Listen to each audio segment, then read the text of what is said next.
Biliyor Arzu senin sözlerine. Arzu'yla birlikte ünlü televizyoncu Arzu Altıntaş'la birlikte huzurlarınızdayız. Arzu, hoş geldin yayınıma. Hoş bulduk. Büyük olaylarla açtın ama neyse Şebnem'le bilare seni bir tenhada kıstırıp Evet, yok.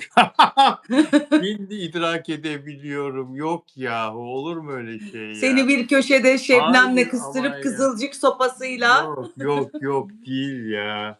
Değil, değil. Sen o işi hallettin. Çoktan iyisin, çok iyisin. Hiç aman sakın. Çok iyisin. Peki, değerli dostlar, biz işte böyle birbirimize takılırız. Sizler de hoş geldiniz. Caner burada, moderatörüm. İzmir Karşıyaka'dan Fenerbahçeli Caner Tuzcu burada. Banu Kavaş, çok teşekkürler. Her gün bizi çok güzel karşılıyorsun evet açılışta. selamlar Banu'ya. Evet, dostlar, magazin dünyasında yaşanan her şeyi çok kibar kibar konuşan, çok doğru bir şekilde yorumlayan, gerçek bir şekilde yorumlayan yılların dostu, arkadaşım, televizyoncu meslektaşım Arzu Altıntaş'la anlatmak için bir kez daha huzurlarınızdayız. Teşekkürler Caner. İyiyim, sağ ol Caner. Eksik olma, sen de iyisin umarım. Evet arkadaşlar, ilginç konular var ama Emre Altuğ ile başlayalım istersen. Eee, En sevdiğim Arzu. konu onunla başlayalım. Evet, Emre Altuğ Sevgililer Günü nedeniyle Kıbrıs'ta sahneye çıktı. Özel hayatında hep yalnız bir erkekmiş imajı vermeye çalışır. Hâlbuki biz gazeteciler biliriz, televizyoncular biliriz ki o hiçbir zaman yalnız bırakılmaz. Kendisi, birisiyle birlikte olmak istemese de onun etrafında çok güzel kadınlar her zaman döner dururlar. O da ister istemez ismi çapkına çıkmak zorunda kalıyor. Sevgililer Günü'nde sahneye çıkmak benim için ayrı bir heyecan. Bu gece aşkın kendisi sahnede olacak. Vay vay! Kıbrıs'ta o tutkuyu, o heyecanı, o duyguyu hep birlikte kutlayacağız diye bir girizgah yaptıktan sonra Arzu şöyle devam ediyor. Ben hala aşka inananlardanım. Çünkü aşk varsa hayat daha cesur, daha renkli, daha yüksek sesli yaşanıyor. Yıllar geçtikçe şunu daha iyi anlıyorum. İnsan sevdiği sürece gerçekten yaşıyor. Kalbi attığı sürece değil, sevdiği sürece hayata tutunuyor. Ne diyorsun? Katılıyor musun bu sözlere? Bütün sözlerine %100 katılıyorum. Bence de aşk var. Günümüzde aşk çok yokmuş gibi, davranılsa da, aşkın altı çok boşaltılmış olsa da bence Emre Altuğ da bizim nesilden, hatta bizden biraz daha büyük ama hala aşkın varlığına inananlardan. Ben de öyleyim. Ben de hala aşkın varlığına inanıyorum. Herkes bu çok fast food sistemde, aşkların çok hızlı yaşanıldığı sistemde olmadığından şikâyetçi kadın da erkek de. Ama bence de aşk var. Aşk varken, dünya daha güzel yani, daha tatlı. Sabah uyanıyorsun mutlusun, akşam mutlusun, öğlen mutlusun, işine daha çok konsantresin.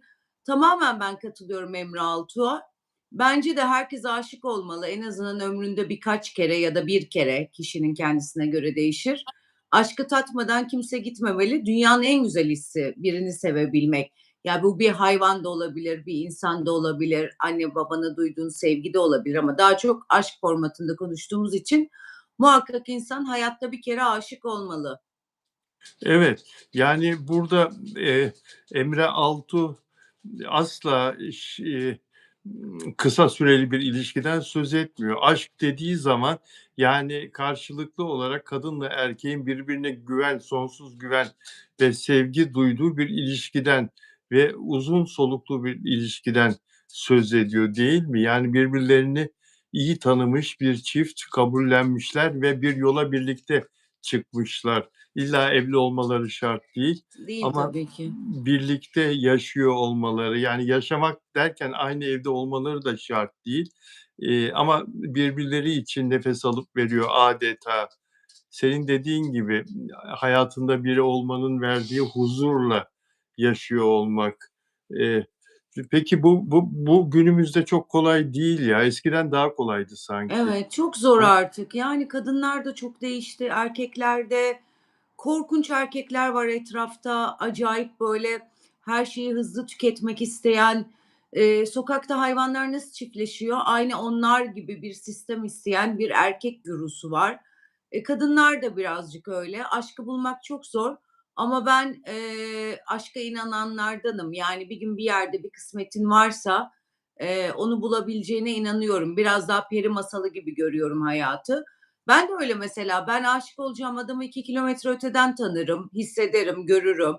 Gerçekten öyle, hep öyle olmuştur yani. Evet, bu demişimdir ve olmuştur yani. Bir de ben aşık olunca acayip zayıflarım. İnsanlar çok şişkolaşır ya da bedensel olarak mutluluktan hep yerler. Mesela evet, benim hayatıma öyle bir etkisi vardır. Ben hep zayıflarım aşık olunca. İnanılmaz, iştahım kesilir benim. İnanılmaz güzel bir duygu aşk. İnşallah, hani, arayan herkese Allah nasip eder ama bu devirde çok zor. Yani çok bozuldu artık ilişkiler. Herkes her şeyi çok hızlı istiyor ve tek bir kişide, bağlı kalmak istemiyor maalesef. tek bir kişide bağlı kalmak istemiyor dedin ve çok doğru bir nokta atışı bu. Şimdi burada Emre Altuğ aşkla ilgili çok güzel konuşmuş, aşkı çok güzel savunmuş, anlatmış ve, şimdi sorsan "Aşk yok hayatımda." der. Der Hep ama öyle dedi vardır. zaten, hep öyle dedi zaten. Fakat, yani ben şuna da çok inanmıyorum ya, bunları böyle konuşan Emre Altuğ'un bile günümüzde, aşkı hayatına almak isteyeceğini çeşitli sebeplerden dolayı senin de söylediğin demin birkaçını saydın sebeplerin. Yani en önemlisi de bu güven duygusu olmaması Evet, artık karşı cinse karşı. Bak sen evet, nasıl güvenilecek erkek kalmadı diyorsan, yani erkekler de, oturaklı hâli vakti yerinde erkekler de ve yani bir kariyeri olan erkekler de, kadınlara güvenmemekte haklılar, değil mi? evet, haklılar. Yani her 2 taraf için de ama bu genelde, tek kişilik ilişki yaşamayanların arkasına saklandığı bir şeydir. İşte, güvenemiyorum, güvenemiyorum, güvenemiyorum. Hayır, güvenmeyi dene. Dene yani. Sen güvenmek istemiyorsun. Aynı anda 5 kişiyle görüşmek istiyorsun. Bu sanki bu güven duygusu biraz kılıf oldu gibi. Hani ben aslında Arzu'yla ilişki yaşardım ama güvenemiyorum. Ben aslında Ahmet'le ilişki yaşardım ama güvenemiyorum. Ya sen güvenilecek insan mısın? Neden güvenemiyorsun? Ben mesela herkese güvenirim. Çünkü kimseye bir yamuğum yoktur, bir yanlış yapmam. Hatta bu güvenim çok daha fazladır. Hiçbir hareket beklemem, tartmam, ölçmem, biçmem. Ama bir hareket gördüğümde ancak tartmaya, ölçmeye ve biçmeye başlarım. İnsan önce güven duygusunu ilk önce kendinde test etmeli. Sonra karşı tarafa bakıp evet bu bana güven verebilir mi diye bilmeli. Hani güvenmiyorum derken sen güvenilir insan mısın? Sen o normlarda mısın? Onu da ölçmek lazım. Herkes karşı tarafı suçluyor. Evet kadın yok, evet erkek yok ama sen iyi biri misin ki, bunları sorguluyorsun? Önce herkes kendi beşerisinde iyi bir insan olursa bence karşılıklı ilişkiler yürür. Mesela 90'lı yıllarda, işte 2000'li yıllarda aşk vardı, şahaneydi yani inanılmaz. Hiç öyle kimse 5 kişiyle falan çıkmak istemezdi. Bu internet de yoktu tabii ki. Instagram denilen bir şey var insanların elinde. Kaydırdıkça insanların kafası karışıyor. Kadınların da erkeklerin de. Sonra tanışma application'ları var. Orada birçok insan var. Kaydırdıkça hep, akılları karışıyor ama ben mesela ben kendi adıma konuşabilirim. Ben ne istediğimi çok iyi bilirim aşkta. Nasıl bir adam aradığımı, işte, en önemli özelliği karakter özelliği, güven vermesi, merhametli olması, vicdanı olması. Bu 3 şıkkı gördüğümde sorgulamaya başlarım ki en önemlisi merhamettir. Ondan sonra tanımaya çalışırım. Hiç de öyle application vs. hiçbir şey kafamı karıştırmaz. Zaten oralarda yokum. Ya da Instagram'da gördüğüm hiç kimse kafamı karıştırmaz. Hani biraz ne istediğini biliyor olmak lazım. Çünkü aşk çok kutsal. Mahvettik aşkı ya. Gerçekten mahvettik. Günlük ilişkileri aşk adı altında yaşamaya başladık ve çok yıpratıcı oldu bu. Kadın için de erkek için de. Çok doğru söylüyorsun. Günlük ilişkileri aşk adı altında. Bunu biraz da sosyal medya da böyle yapıyor, medya da böyle yapıyor. Yani hem sosyal medya hem ulusal medya, aşkın tarifini değiştirdiler adeta. Zaten sosyal medyada neyin ne olduğu belli değil. Çok tutarsız bir yer orası. Evet, çok. Eee, ne yazık ki ama, genel olarak Emre Altun sözlerine katılmak lazım, değil mi? Evet. Genel olarak, eee, İnsanlar aşık olsa bence herkes çok mutlu olur. Gerçekten bak toplumda kaybettiğimiz dizilerdeki şiddeti vesaire konuşuyoruz ya, aşk duygusunu da kaybettik. Aşk duygusunu da tekrar hatırlayabilsek gerçekten hayat daha tatlı ve daha güzel olur. Daha çekilebilir olur en azından.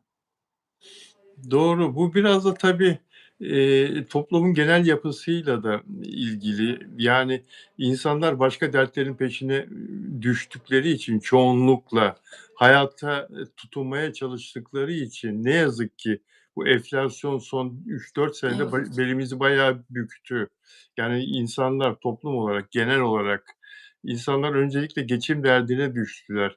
Yani, bırak aşka sahip evet, olmayı, aşka ulaşmayı, özlemeyi, aşkı aramayı, evlilikler biter duruma geldi. evet, Hayatlar biter duruma geldi maalesef. Bazı kişilerde, derin olarak, kırılmalar yaşanıyor. Kişilerde diyorum bak, çiftlerde değil. İnsanlar hayatlarına küsüyorlar. Sen biliyor musun ana haber bültenleri, kanallar, intihar haberlerini yapmayı yasakladılar. evet, evet, Otosansür uyguluyorlar kendilerine. Yasakladılar. Yani, evet. intihar haberleri verilemiyor topluma. Çünkü sayısının arttığı söyleniyor. Geçim derdinden dolayı, işte, cinayetler, aile içi cinayetler filan.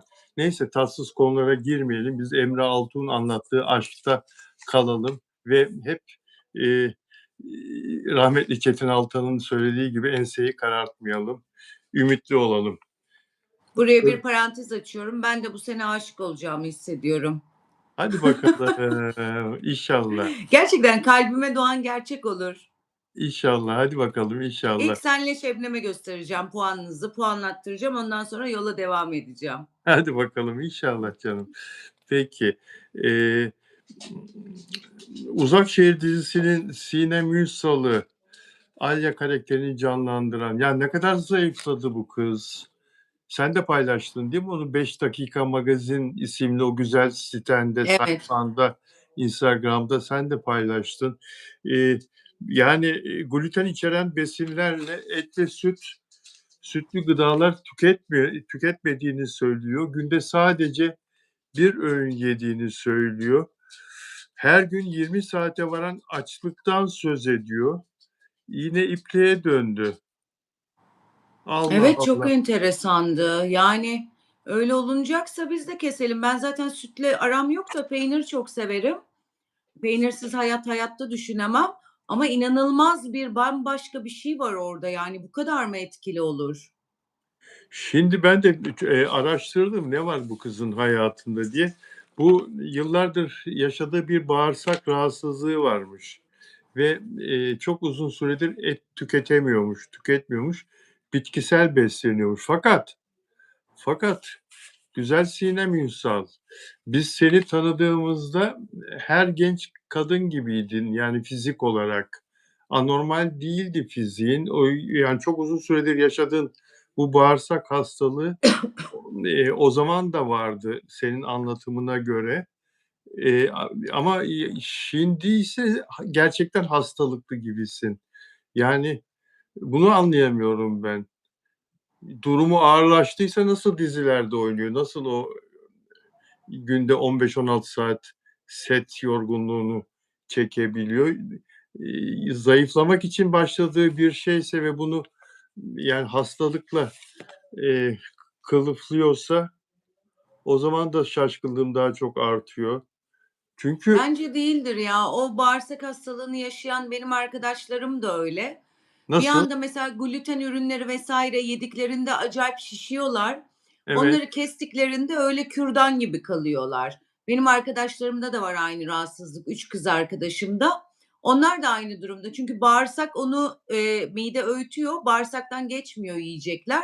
Orada böyle katı rejim yaptığında gerçekten eriyor o kişiler, o hastalığa sahip olan kişiler. Evet, enteresan tabii. Hastalık kötü bir şey. Allah yardımcısı olsun. Arkadaşının da ve tüm hastaların Amin. ve Sinem Ünsal'ın da. Fakat, Sinem Ünsal'ın, yani, bu şekilde böyle çalışıyor olması filan da ilginç. Yani, bir yandan Evet. o zor şartlarda, o tempoda. Ama şimdi bak söyleyeceğimi, eee, şimdi Sinem Ünsal hasta olduğunu röportajlarda söylemiyor. Ben çok araştırdım ve eski bir röportajında buldum bağırsak hastalığını. Hı hı.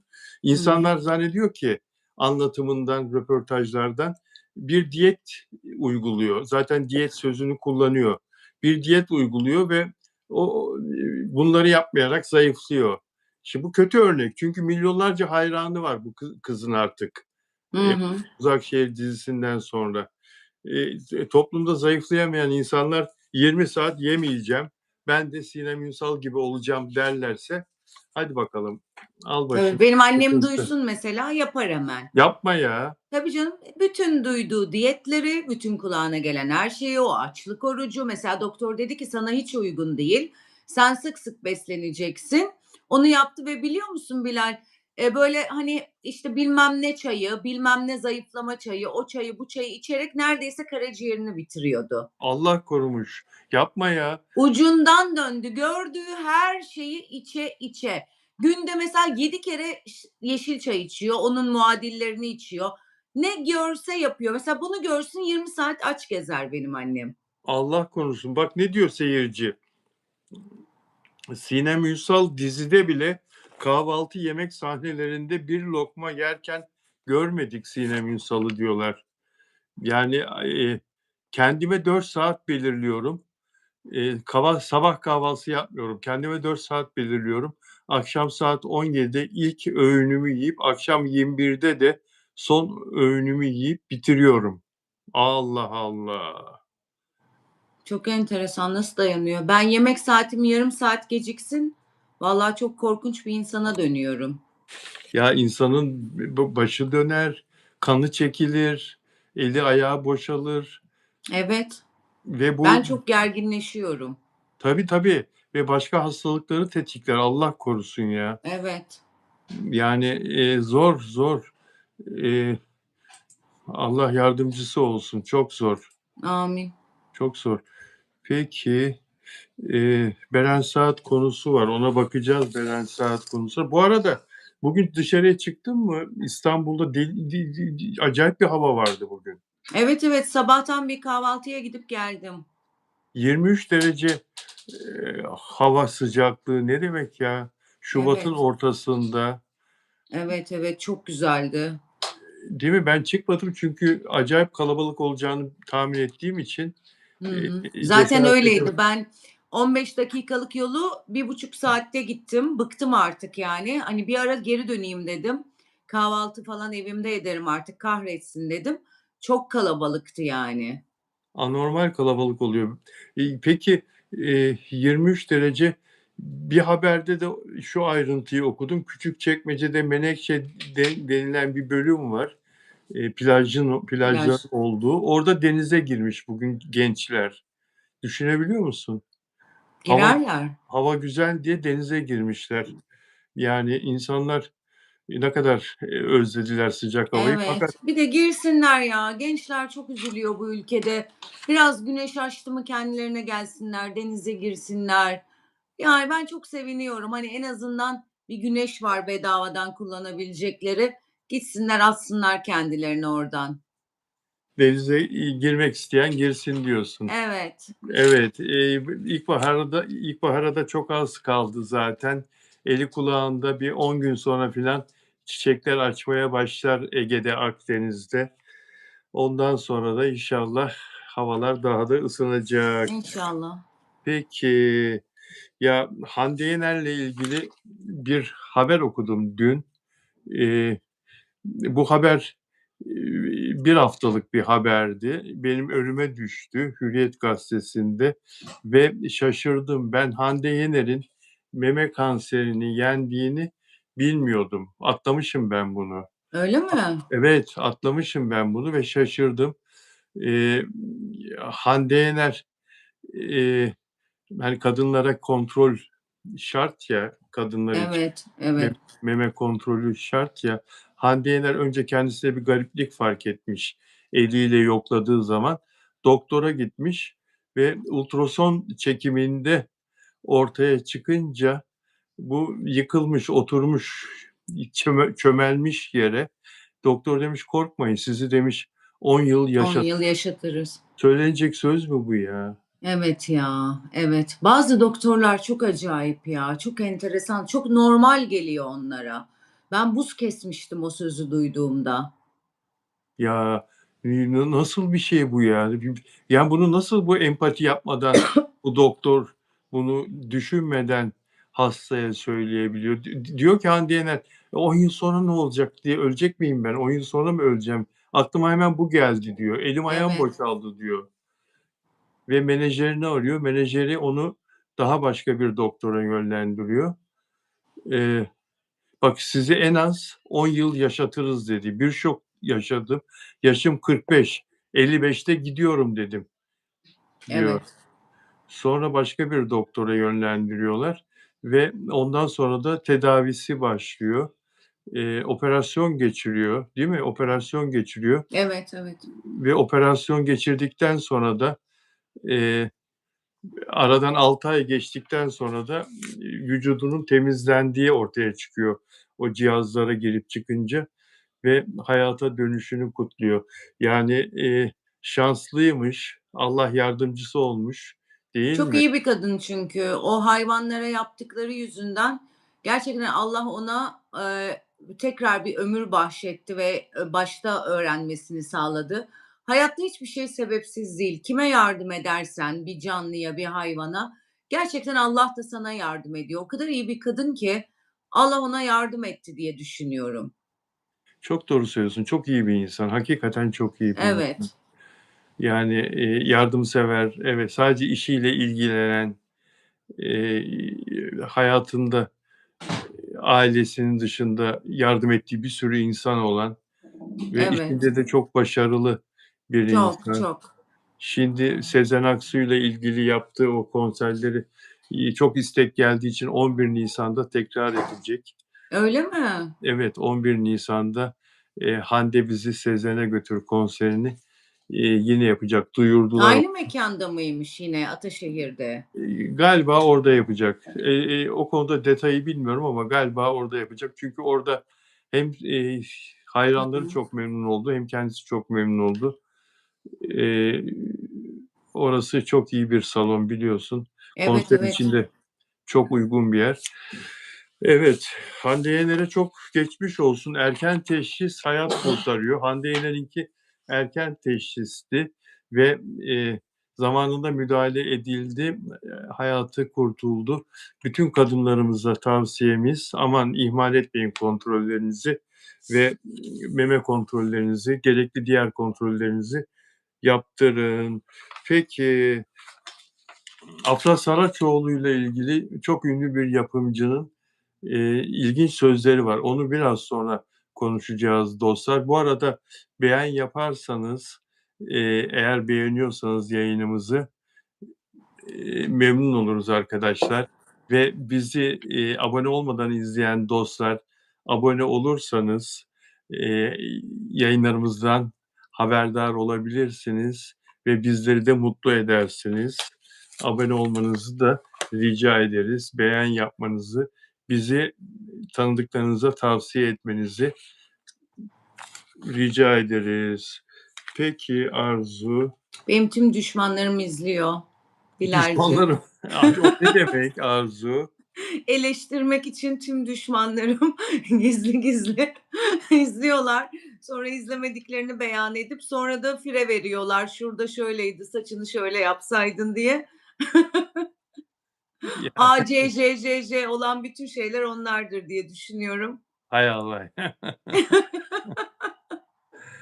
Hay Allah ya.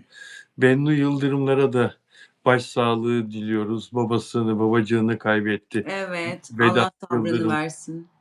Vedat Bey de gazeteciydi. Vedat Evet, Yıldırımları kaybetti. Allah rahmet eylesin. Memnun. amin. Çok çok iyi bir oyuncu, çok iyi bir insan, çok değerli bir insan ve çok iyi bir tiyatro oyuncusu, bir sinema dizi oyuncusu. Şöyle bir bakıyorum, genel olarak haberlere de bakıyorum. Peki, Caner Erkin'in eşiyle Ay, çok tanışma kalbimi hikâyesi. aldı. Çok He? şahane değiller mi? Şükran Ovalı'yla tanışma hikâyesi ne kadar enteresan değil mi? Evet, işte bak biraz önce aşkı konuştuk ya. Evet, Ben mesela öyle gerçekten ne istediğini bilen, tuttuğunu koparan, o kadının peşinde koşan, o kadına işte, peşinde koşmaktan erinmeyen ve istediğini gidip alan adamlara bayılıyorum. Orada onun anlattığı karakter benim istediğim karakter. Çünkü beğenmiş, işte kız hiç suratına bakmamış Şükran Ovalı, zorlamış kendini 50 tane hat almış, işte birinden aradığında Şükran engelliyormuş onu. Tekrar, tekrar, tekrar, tekrar uğraşmış. Bayıldım aşk hikâyelerine. ya ama ya bu kadar da bir erkek yıldırılmaz ya. Bir erkek bu kadar da çok ötelenmez ya. Bir erkek Ötelenir, orada Şükran ya, haklı. nasıl haklı ya? Ya Çünkü ya geçmişinde, e çok olaylı bir evliliği ve boşanması var. vardı ve konuşulanlar vardı. Evet Şimdi ama böyle bir haklıydı. profil. Hı? Haklıydı. O geçmişindeki evliliğinde Caner haklıydı. Evet, Kadın Caner kadın haklıydı haksızdı. kesinlikle. Çok Ama evet. sahada da gergin bir Caner var ve sonra ortaya çıkan, işte, biz. Futbolculuğunda Evet.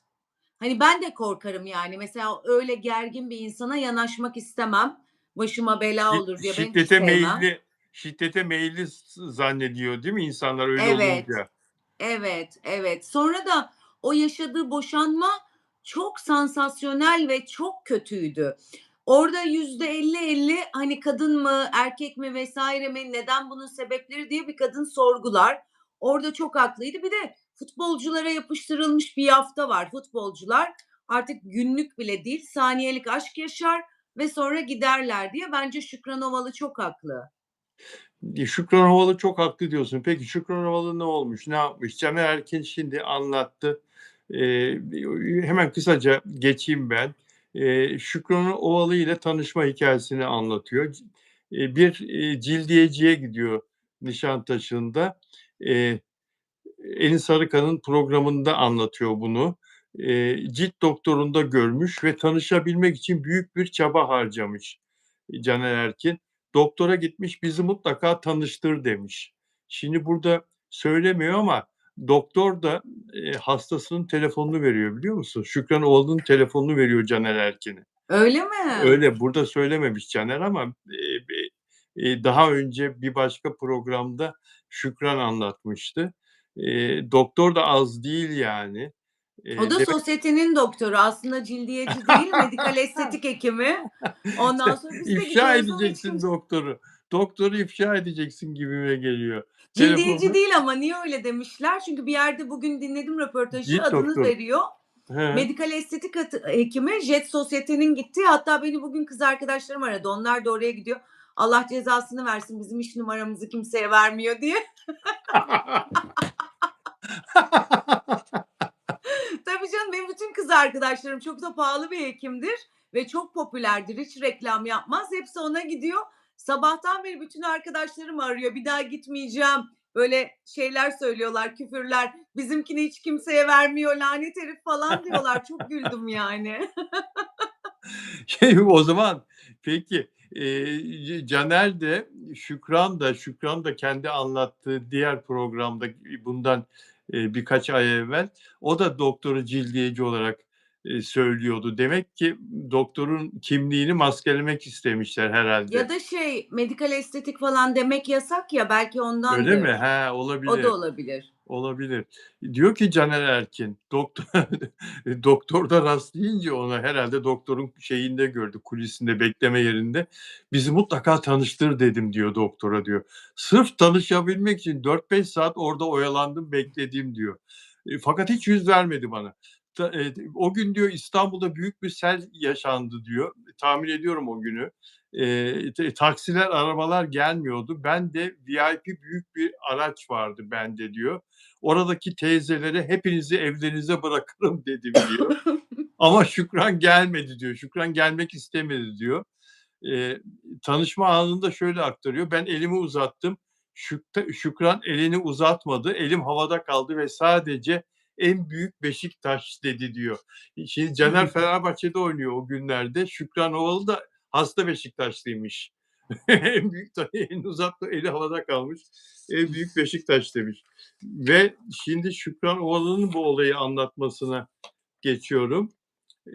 İbrahim Selim'in programına katılıp orada anlatıyor. Ben Beşiktaş. Enis Arıkan'ın mı İbrahim Selim mi? Şükran sonra İbrahim Selim'in, daha Hı. önce İbrahim Selim'in, daha önce İbrahim Selim'in programında. Enis Arıkan'ın programında anlatan Caner. Hı O hı. yeni. Şükran, ben Beşiktaşlıyım. Her haliyle Fenerbahçeli olarak onu yok saydım.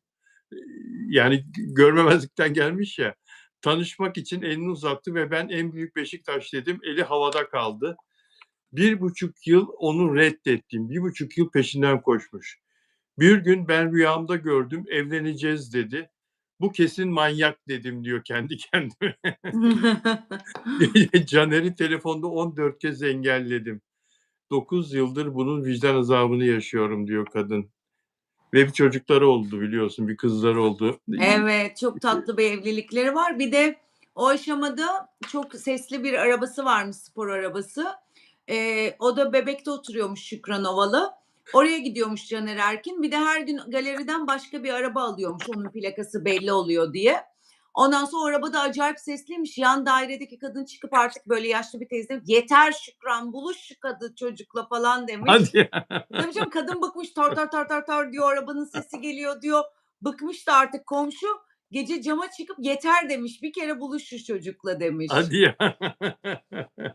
Çok güzel ya. Evet, çok Çok tatlı. güzel. Allah mutluluklarını bozmasın. Adam çok sıkıntılı bir şeyler yaşadı ama yani kötü bir şey olmasa iyi bir şey de olmuyor. O kötüyü yaşamalıydı ki bu kadar mutlu yuvayı bulabilmeliydi diye bakıyorum ben. Ve şahane, acayip yakıştılar, acayip meç oldular birbirlerine, bir çocukları Tabii. oldu. Şükran zaten inanılmaz kaliteli, çok tatlı bir kız. Dünya tatlısı. Hani başta olur mu ya, inşallah Şükran'a yazık olmaz falan dedik hepimiz. Ama çok utandık, yani çok güzel oldu ve Caner ne kadar iyi bir adammış, değil mi? Öyle, Ne kadar öyle. güzel sevmiş kızcağızı. Öyle. Onun agresifliği sadece sahada, top oynarken, maç yaparken, ama saha dışında hakikaten çok beyefendi bir insan ve eşine de çok büyük değer veriyor. İyi ki tanışmışlar, iyi ki İyi ki. etmiş. Evet. Peki, dostlar, mesajlarınıza bir göz atalım. Evet. Benim özel abonelerimden kimse yok mu? Nelly Manzano Arjantin'den. Nelly gelmedi bugün. Gelmedi, yok. Şebnem gelmedi. Şebnem selam gönderiyor Nelly Manzano'ya. Nelly, bu videoyu izlediğin zaman altyazılardan anlarsın. Şebnem sana selam yolladı eşim. Mabel Matiz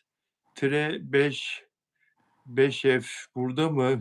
Mabel Matiz özel abonem. O arkadaş da hiç gelmedi. Delfina Dimasio Şili'den. Delfina Dimasio da yok, özel abonem. Peki, olan dostlar, hepinize merhaba tekrardan. Türkiye'nin çeşitli şehirlerinden ve yurt dışından bizi izleyen değerli dostlar, hepinize merhaba tekrar arkadaşlar. Hepinize Sıla Deveci merhaba. Banu Kabaş tekrar hepinize merhaba. Peki arkadaşlar, şimdi Beren Saat'le ilgili, Beren Saat'in daha bu birinci şarkısıymış. Bunun arkasından albüm geliyor diyor. 2 ay sonra albüm çıkaracağız diyor Beren Saat. Sonra diyor öbür albümün, bir sonraki albümde bütün şarkıları hazır diyor. Ve şarkıların bestelerini de kendi yapıyormuş, biliyor musun? Beren Evet, Saat. şaşırdım. Şaşırdın değil mi? Kendisi Bugün yapıyormuş. X'te çok komik şeyler vardı. Biz buna hazır değiliz, yeterince yıprandık. Bir de albüm geliyormuş falan. Yani bizim millete de makara lazım. O kadar komik şeyler yazmışlar ki. Aynen öyle değil mi? Çok çok ilginç yorumlar var ama onların umurunda değil. Beren de ne kadar mutlu. Kenan da öyle ve bütün o düzenlemeleri, şarkıların, aslında bütün yükünü çeken tabii, Kenan, kocası. O da yüreklendiriyor. Demek ki o kadar çok yüreklendiriyor ki olumsuz eleştirileri hiç kale almıyor yani Beren. Bakıyorum sizlerin yorumlarınıza. Neden zorluyor? Neden zorluyor acaba Beren Saat diyor Sıla Deveci. Çünkü yani bir şeyi yok. Dizide oynamasam da olur şu ara. Oyunculuktan para kazanmasam da olur ama bu işi tutturursam benim için harika olur düşüncesinde. Eee, yani bir ekonomik zorluğu yok. Kocasının da durumu çok çok iyi. Dolayısıyla dilediği süre deneyebilir yani bu 2 sene, 3 sene sadece müzikle de ilgilenebilir. İkisini de bir arada yürüteceğini söylüyor ama ulusal, kanallarda 10 yıldır yok. Bunun sebebini de Hakan Gence ile bugün Hürriyet'te yaptığı röportajda anlatıyor. Güzel bir röportaj yapmış Hakan Gence. Evet. Yani dizi süreleri beni çok yoruyor diyor çalışma temposu olarak diyor. Yani benim mutsuz olmak istemiyorum diyor o setlerde saatlerce bütün gün çalışıp da diyor ve 10 yıldır yani Star'da, Kanal D'de hiçbir yerde ulusal diziler, şeyler, kanallarda dizisi yok. Netflix'te yaptı değil mi birkaç dizi? Evet, birkaç tane Netflix'te yaptı. Ama haklı da ya, gerçekten. Yani insanlar, hani, bakıp diyor ya, "Wow, ne para aldılar, ne para aldılar." Onu söyleyenler gidip bir hafta sette kalsalar, böyle, delirme noktasına gelirler. O karavanlarda bir hayatın yok, bekliyorsun, bekliyorsun, bir sahne çekiyorsun, 7 saat makyajın sürüyor, o sürüyor, bu sürüyor. Gidiyorsun 5 dakika çekiyorsun, dönüyorsun bir daha falan. Çok, böyle, tahammül edilecek bir şey değil. Çok büyük sabır gerekiyor mesela. O yüzden haklılar. Orada bir de şeyi söylemiş. Artık demiş dizilere, insanlar seçilirken takipçi sayılarına bakılıyor demiş. O kadar doğru ki, inanılmaz doğru yani. Sadece takipçi sayılarıyla artık yani normal dünyada da böyle, tabii ki bu, show business'ta da böyle yani. Artık takipçi sayına göre varsın ya da yoksun yani. O da çok haklı bir serzeniş geldi bana. Evet, yani, ne yazık ki bunu yapıyor, yapımcılar bunu yapıyor. Takipçi sayısıyla, oyuncu seçiyorlar.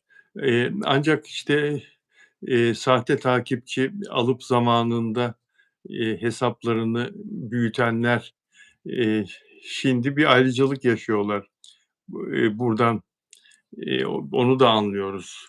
Mesela, işte, 10 milyon takipçili oyuncular var. Onların gerçek takipçi sayısı 1,5 milyon, 2 milyondur en fazla, ama on Tabii. milyon değildir. Bir de beğen sayısına da bakmak lazım, yorum sayısına da bakmak lazım. Arada büyük Evet. büyük uçurum oluyor yani, Çok, çok, değil mi? çok, çok. Ya, 10 milyon takipçiyle influencer bile var. Yani, böyle mikro, makro dediğimiz falan. Hani, çok 10 milyon kim takip edebilir yahu? Yani, her şey çok abartı. Ama şimdi Instagram önümüzdeki hafta başlayacak. Fake takipçileri, bot hesapları silmeye başlayacak. Bakalım o zaman ne olacak? Tekrar yükleyecekler. Bunun için bir çalışmaya başlamıştı. Algoritmalarını bozdu onların. İnsanların önüne çıkartmıyordu onların attığı hiçbir story'yi.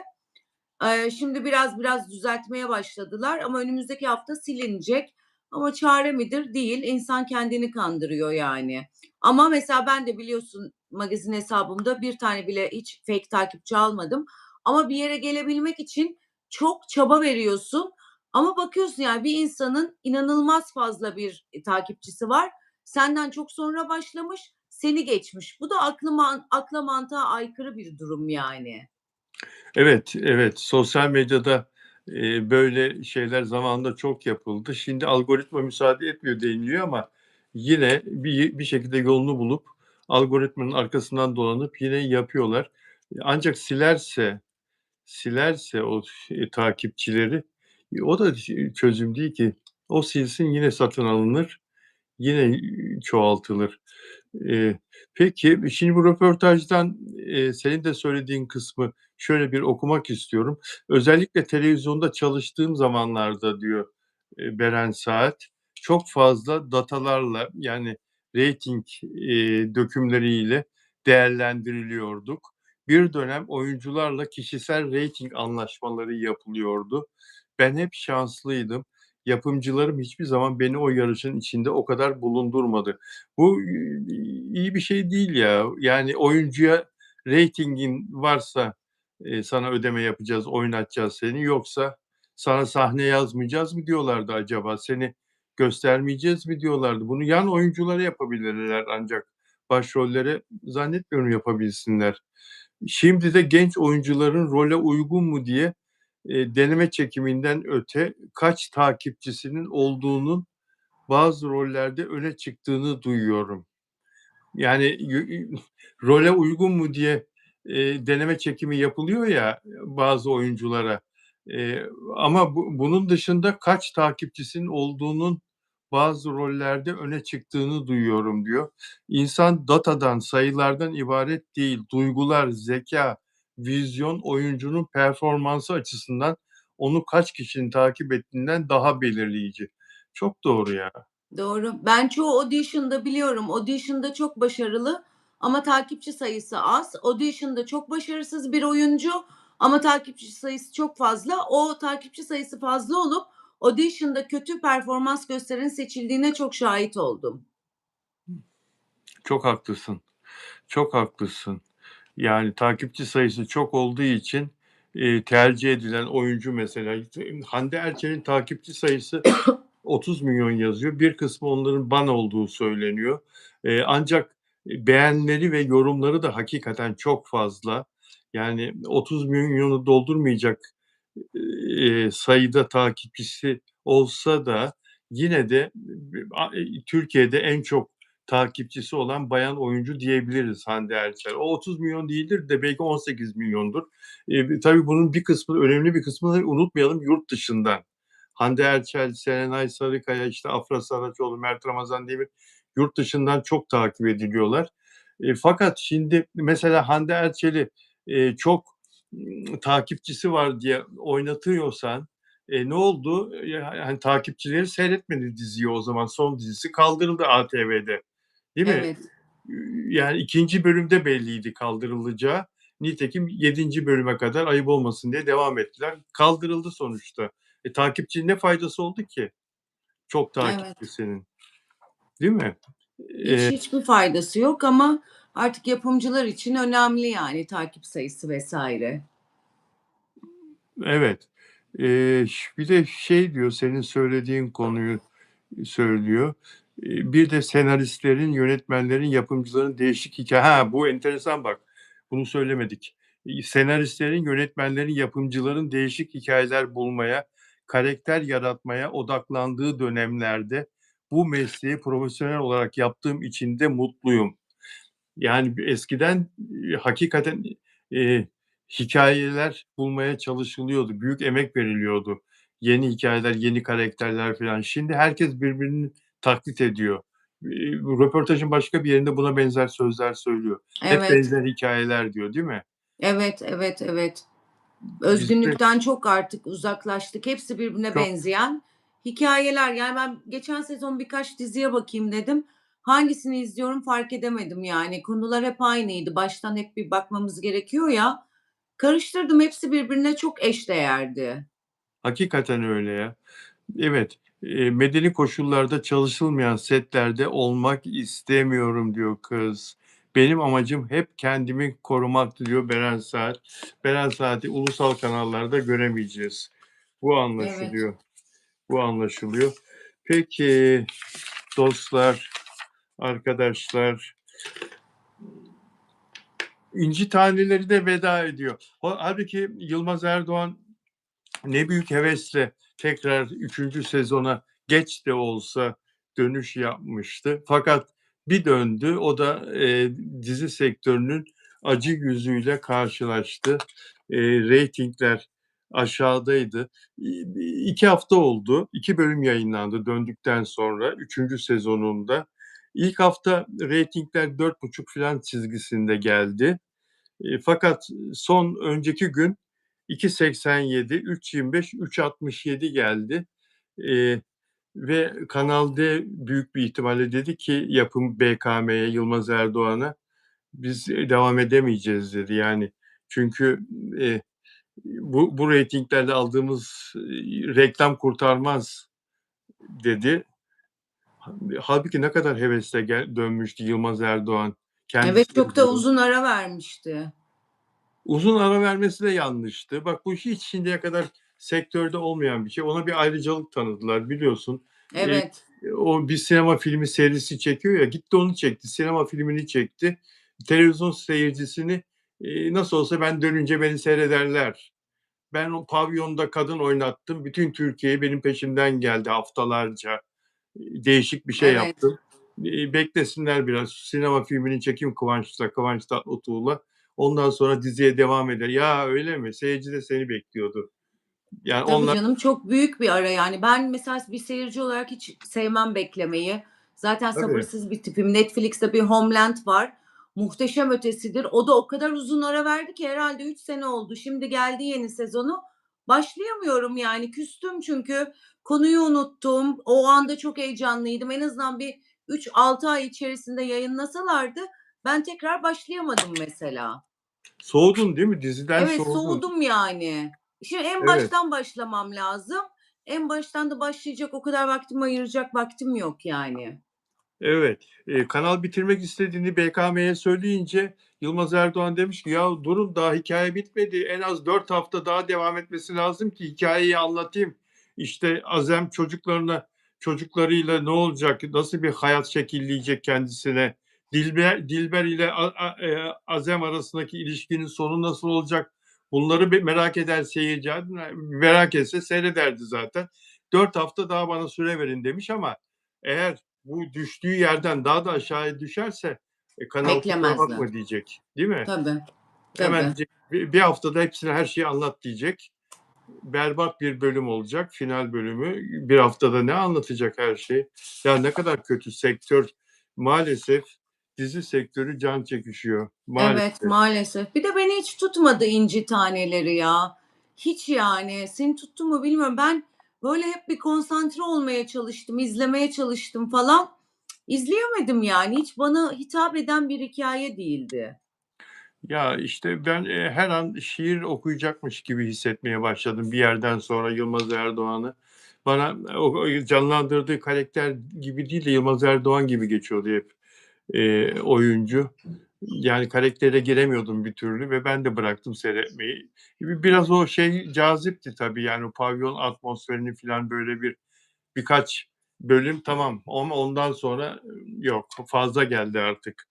Yeni sezona girerken de yine tanıtımlarda o pavyon mavyon göstermesi filan. Yemezler artık, olmaz. Hı hı. Şimdi bu tabii, eee, dizi sektörü her bölümde, her şeyde, yayında, burada bu konuları da konuşmak da beni yoruyor. Yani dizi sektörünün içinde bulunduğu bu sıkıntılı durumu. Onun için konuşmayalım istersen bugün çok fazla dizi sektörü can çekişiyor diye.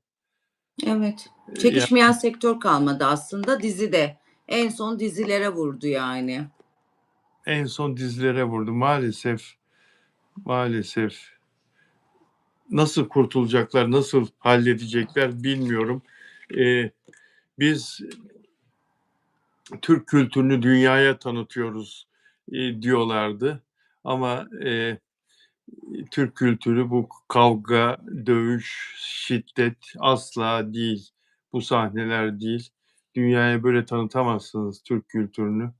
Aynen öyle. Geldiğinde açsan Türk insanı kapısını çalarsın, sana hemen suyu, aşı neyi varsa ikram eder. Sokakta mesela benim yabancı arkadaşlarım derler, herhangi bir şey istediğinde Türkler sana koşar. Gideceğin yere bırakır, alır, ondan sonra işte yolu gösterir, karnın aç mı diye hep sorar.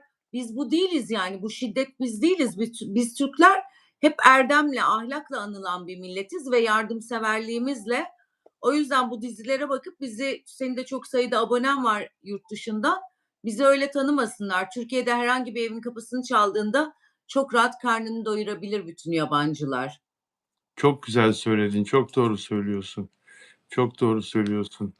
Yani evet ve, Mert Ramazan Demir'in Miray Daner'le başrollerini oynadığı Bize Bir Şey Olmaz dizisi Disney Plus'ta, dijitalde arkadaşlar, eli kulağında çok yakında yayınlanacak. Disney Plus bugün bir açıklama yaptı ve yarın bu dizinin ilk teaser'ını, ilk fragmanını yayınlayacaklarını duyurdu. Bu güzel bir haber.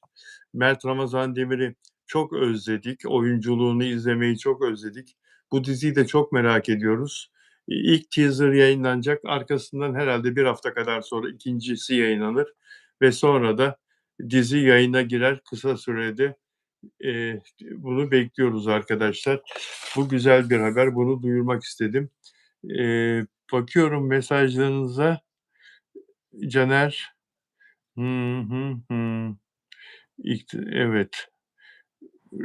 Rütük maalesef o anlamda görevini yapmıyor. Ay sonunda çıkar diyor Sıla Deveci. O zaman diyor ay sonunda dizi yayınlanmaya başlanır diyor Mert Ramazan Demir'in dizisi. E, Abi dizisine ne demeli diyor Meral Bildik. Abi dizisi Allah onları bildiği gibi yapsın. Ne yazık ki Abi dizisi hakikaten Afra Saraçoğlu olmasa seyredilecek bir dizi asla değil arkadaşlar. Asla. Orada insanlar Afra'yı merak ettiği için çoğunlukla izliyorlar diye düşünüyorum. Peki, şimdi yapımcı Onur Güvenatam, Yalı Çapkın dizisinin yapımcısıydı. Şimdi Afra'nın oynadığı yine Abi dizisinin yapımcısı ve Afra Saraçoğlu'nun oynadığı Pera Gör Beni isimli Disney Plus'a çekilen ve yakında e, zannedersem o da ama yok. Abi dizisi tatile girdikten sonra Pera dizisini yayınlarlar. Afra'nın değil mi öbür dizisini Bence dijitalde. de. İki tane Afra dizisi ekranda Ama yapım bazen şaşırtmacı da yapıyorlar. Aynı anda veriyorlar. Öyle birinin vardı olabilir mi? hem Netflix'te hem ana akımda da kimdi şu an hatırlayamadım. Olabilir diyorsun. Yapımcısı aynı gerçi ama olabilir evet.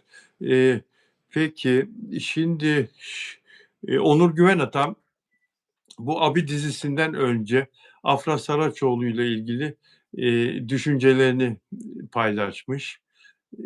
Bu İngilizcesi de var bunun. Şimdi okuyacağım Türkçesi. İzleyiciler doyamadı diyor. Bu Yalı Çapkını ile ilgili bu söylemi. Dizi kısa sürede reyting başarısı yakaladı ve Afra'nın yıldız gücü giderek arttı. Afra'nın çıkışını bu kadar etkileyici kılan şey Türk televizyonunun sık sık abartılı karakterleri ve yoğun duygusal anlatımıyla bilinen dünyasında nasıl yol aldığını bilmesi. Bu cümleyi bir daha okuyayım. Afra'nın çıkışını bu kadar etkileyici kılan şey Türk televizyonunun sık sık abartılı karakterleri ve yoğun duygusal anlatımıyla bilinen dünyasında nasıl yol aldığını bilmesi. Afra bu ortamlarda sadece rol almakla kalmıyor, adeta parlıyor. Dramla mizahı çok az kişinin başarabileceği bir dengede buluşturuyor.